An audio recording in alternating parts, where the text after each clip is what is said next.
Assalamualaikum warahmatullahi wabarakatuh. Saya Elsafa Mainada Ramadhani dari kelompok 1 bersama rekan-rekan saya Adniana Ambarwati, Akvina Faizah, Arya Yulian, Ika Wahyuni, Lila Nur Aidah, dan Zahwa Nur Faizah akan memaparkan hasil kerja kelompok kami yang mengangkat judul Kekerasan Gender Berbasis Online. Kemajuan dunia teknologi dan aksesnya sudah mulai lumrah diakses oleh siapa saja, dimanapun dan kapan saja. Akan tetapi disitulah sebuah ancaman baru mengintai. Cybercrime atau kekerasan berbasis cyber di dunia nyata mulai merembak ke dunia media sosial. Akan tetapi kegiatan ini itu malah sudah menjadi makanan sehari-hari bagi pengguna media sosial itu sendiri. Kekerasan berbasis cyber merupakan istilah yang digunakan untuk mendefinisikan perbuatan yang melanggar hukum. Nah, cybercrime itu sendiri dilakukan secara online. Kejahatan ini itu tidak mengenal waktu dan tempat, kapan saja, dimanapun cybercrime ini bisa dilakukan.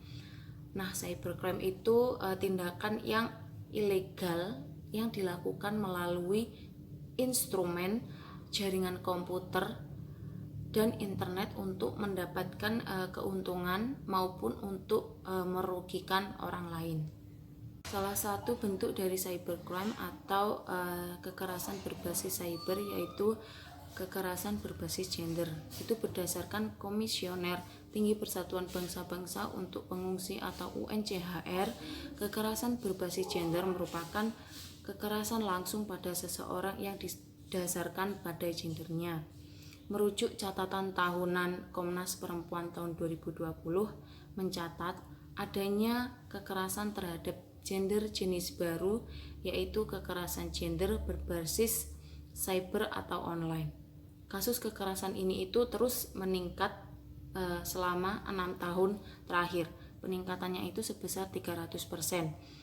Pada kekerasan berbasis gender online atau KBGO dibandingkan tahun sebelumnya 2019. Nah, kekerasan berbasis gender online adalah sebuah bentuk baru dalam kekerasan yang saat ini ramai dan mulai banyak korban yang melaporkan itu mayoritas atau rata-rata seorang perempuan. Perempuan dianggap lemah, dianggap tak berdaya, sehingga dalam segala hal tanpa disadari terjadinya tindakan kekerasan, salah satunya berbasis online. Berbasis gender online ini memiliki beberapa kategori kasus yang berbeda-beda. Kategori ini dikelompokkan berdasarkan banyaknya pelaporan kasus oleh Komnas Perempuan. Salah satunya ada cyber grooming atau pendekatan untuk memperdaya, cyber harassment atau pengiriman teks untuk menyakiti atau menakuti atau mengancam atau mengganggu korban.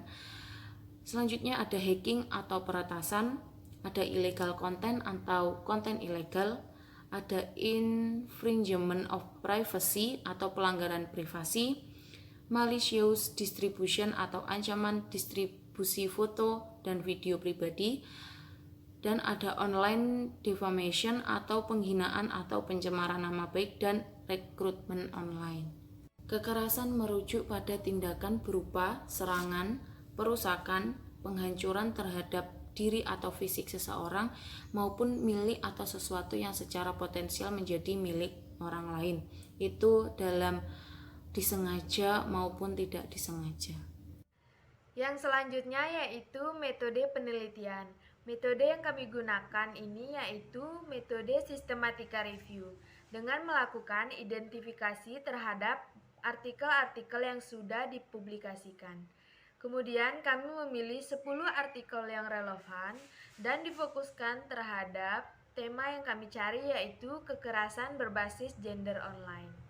Untuk seleksi artikelnya sendiri, kami melakukan pemilihan artikel penelitian peer review di situs Google Scholar dengan menggunakan kata kunci kekerasan berbasis gender online. Kemudian, kami menemukan sebanyak 6.110 artikel yang kemudian kami lakukan filterisasi untuk menemukan artikel dengan terbitan tahun 2017 hingga tahun 2021, dan kami menemukan sebanyak 3.920 artikel. Untuk analisis studinya, kajian pustaka kami lakukan dengan pendekatan terhadap artikel terbaik.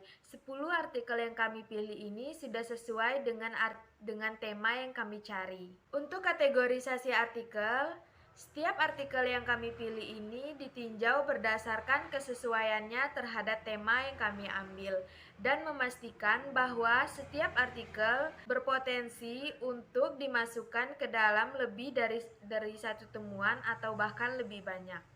Di sini saya akan menyampaikan tentang hasil temuan. Kekerasan sendiri merupakan tingkah laku yang bertentangan dengan undang-undang, baik berupa ancaman saja maupun suatu tindakan nyata yang memiliki akibat kerusakan pada harta, benda, fisik, ataupun sampai mengakibatkan kematian pada seseorang. Kekerasan ini dapat didasarkan pada identitas seseorang, di mana perasaan unggul dibandingkan dengan si korban yang dianggap lebih lemah.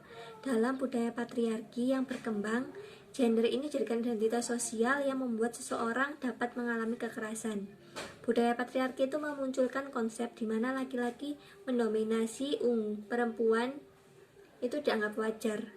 Jadi menimbulkan pendapat bahwa perempuan itu sebagai makhluk yang lemah dan harus mematuhi perintah dari laki-laki. Apabila menolak perintahnya, maka wanita tersebut akan berakhir mengalami tindak kekerasan.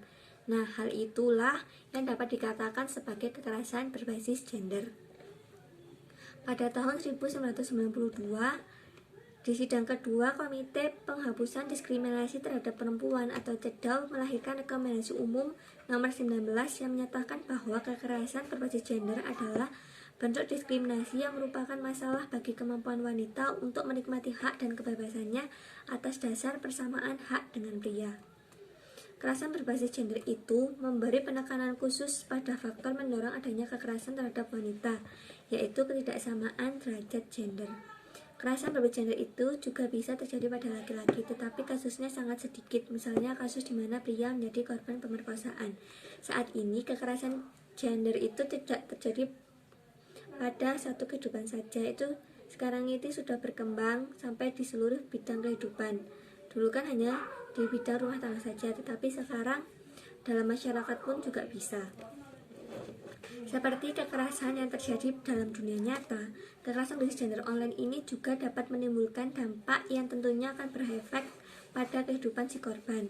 Para korban nantinya akan mempunyai sebuah trauma tersendiri, sama halnya dengan korban yang mengalami kekerasan dalam dunia nyata.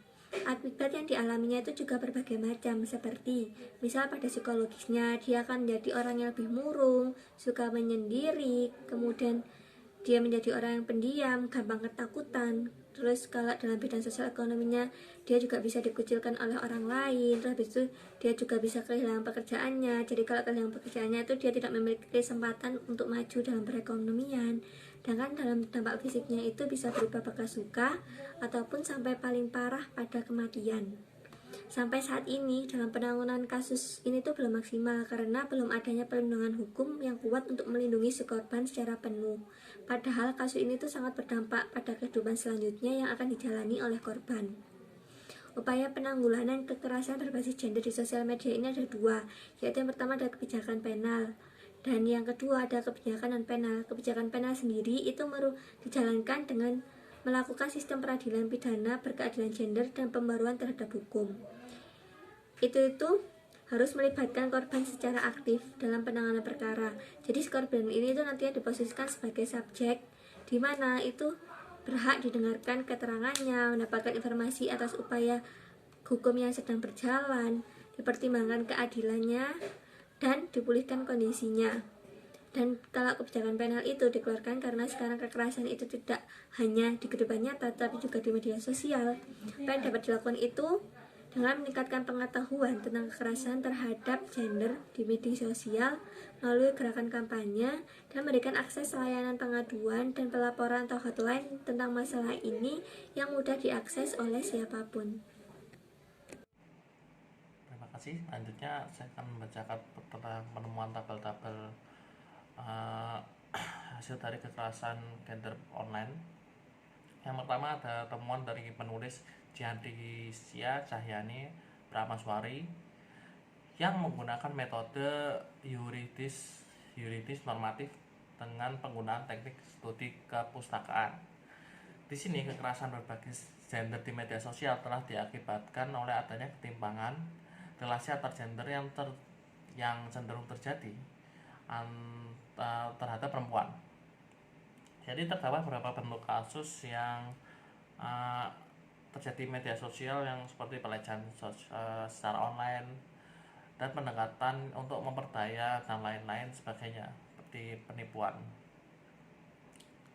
Lanjut ada dari Andriani Elaine, Marianala Jamanti, Cindy Patmujo Sumarto tahun 2017. Penggunaan metode yang digunakan adalah metode penilaian kualitatif dengan kuesioner wawancara dan kajian kepustakaan. Kasus yang terkait berbasis gender online ini secara tidak langsung membuat terbentuknya sebuah persepsi wajar di masyarakat bahwa hal tersebut sudah terlanjur biasa. Padahal dalam kasus seperti ini membutuhkan perhatian serius dan tindakan yang tepat. Tindakan yang tepat ini merupakan tindakan pencegahan dan tindakan solusi sebagai korban yang terkena dampak dari kasus tersebut. Maaf. Lanjut, Myself Elizabeth Beltin dan Nguyen tahun 2017. Penggunaan metodenya adalah menggunakan pendekatan metode campuran. Di sini Twitter sebagai platform pervasif terbuka yang menyediakan sarana untuk wacana terbuka dan terbatas komunitas. Kami belajar bahwa keterlibatan pengguna posting terkait GBV dan usia dan jenis kelamin dinamika pengguna yang motif GBV, yaitu gender based violence, dengan munculnya tokoh masyarakat yang mendorong perempuan untuk angkat bicara.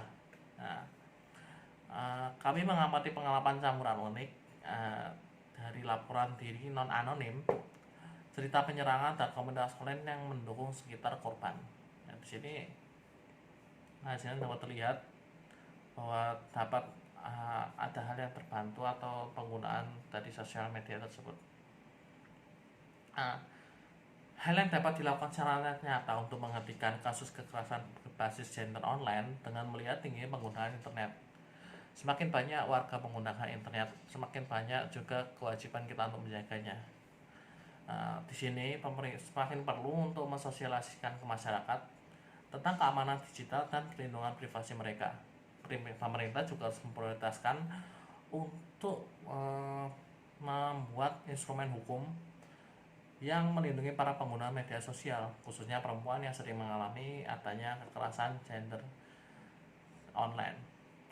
Nah, di sini dengan penggunaan RUU atau RUU Pungkas atau penghapusan kekerasan seksual dan PDB perlindungan data pribadi sangat diperlukan pembaharuan hukumnya untuk mengoreksi maupun menciptakan perangkat hukum terbaru yang dapat mewujudkan keadilan dan kesetaraan gender untuk dimana mengurangi kasus perbedaan gender secara online.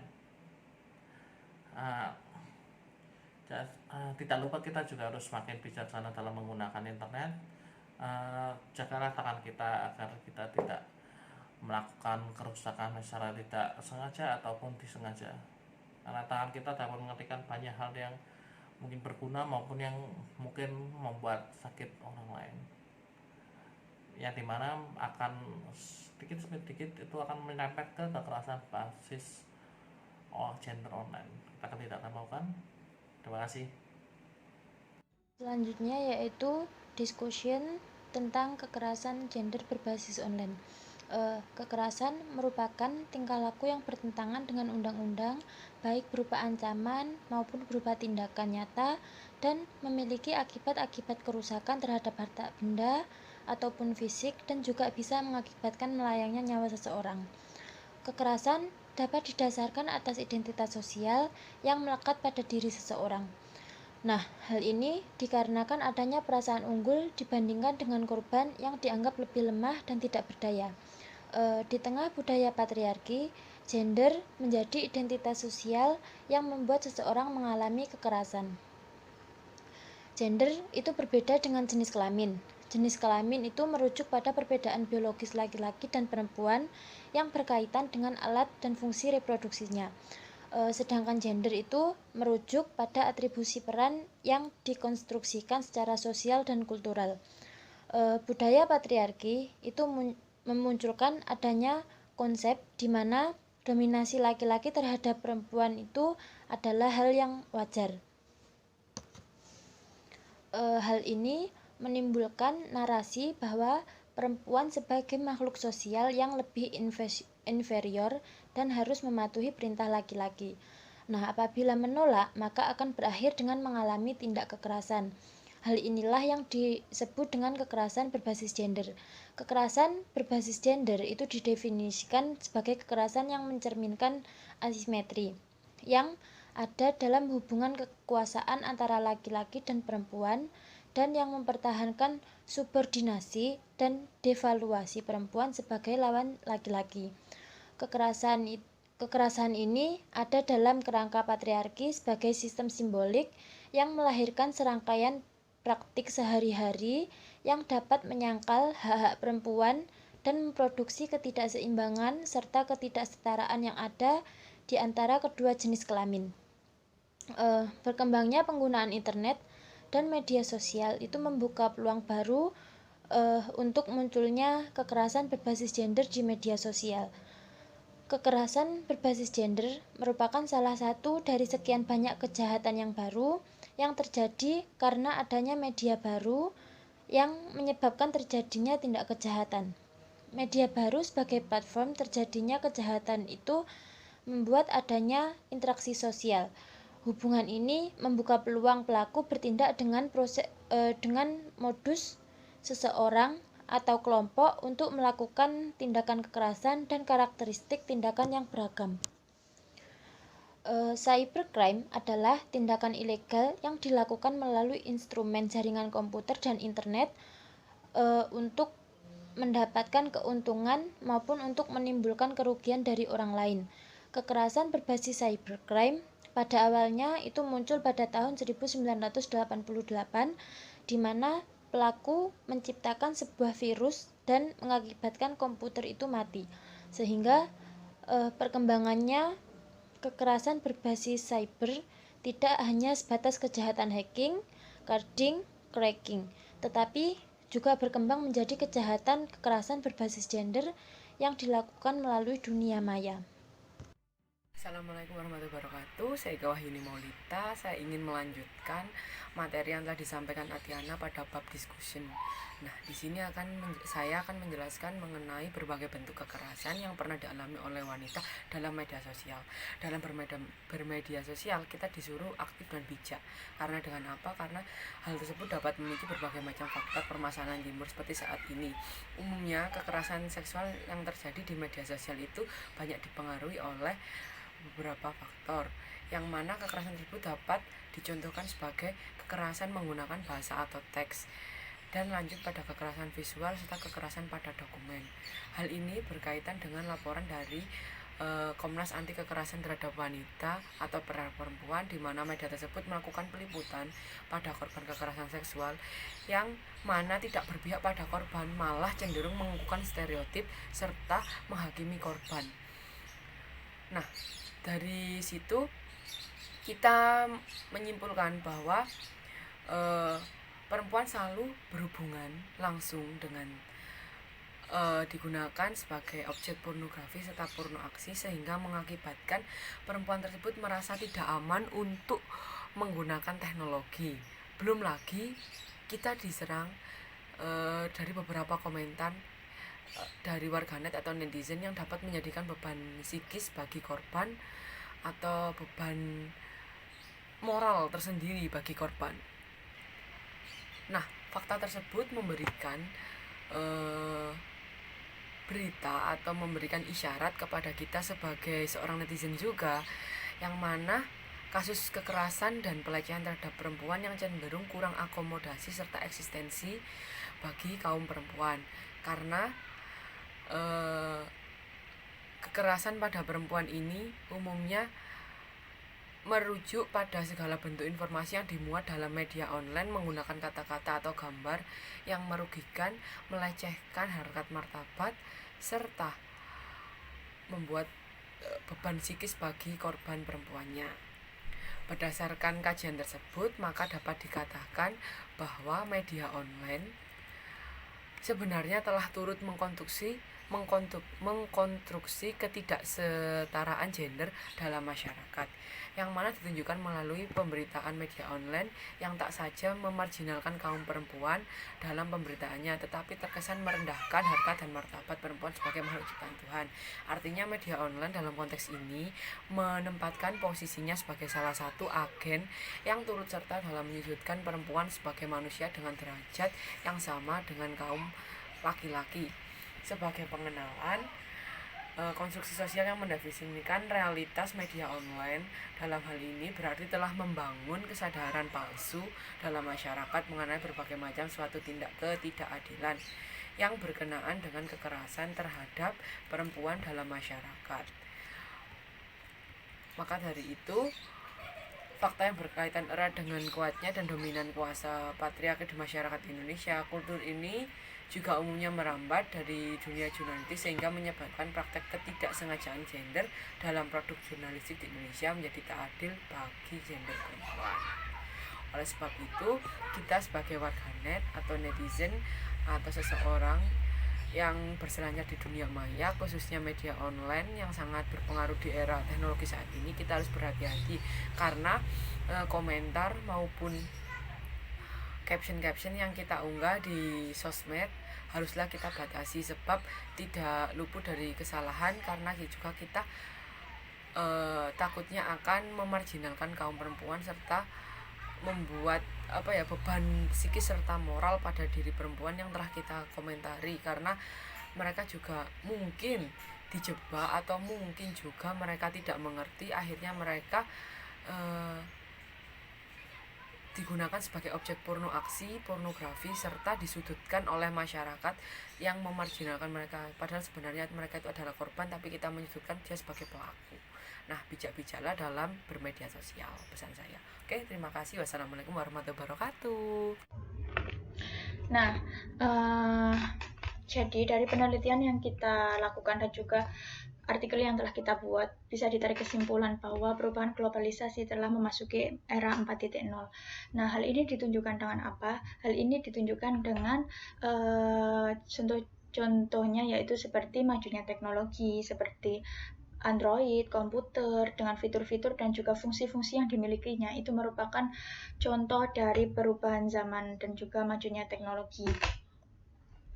Nah, sebenarnya dengan kemajuan teknologi ini dia bisa melahirkan peluang, tapi juga bisa melahirkan ancaman dan juga tantangan bagi kehidupan sehari-hari. Kita ambil contoh kasusnya seperti cyberbullying. Nah, cyberbullying ini biasanya itu terjadi pada dunia nyata, namun dengan perkembangan zaman dan juga majunya teknologi kali ini, cyberbullying bukan hanya terjadi pada dunia nyata, tapi juga terjadi pada dunia maya.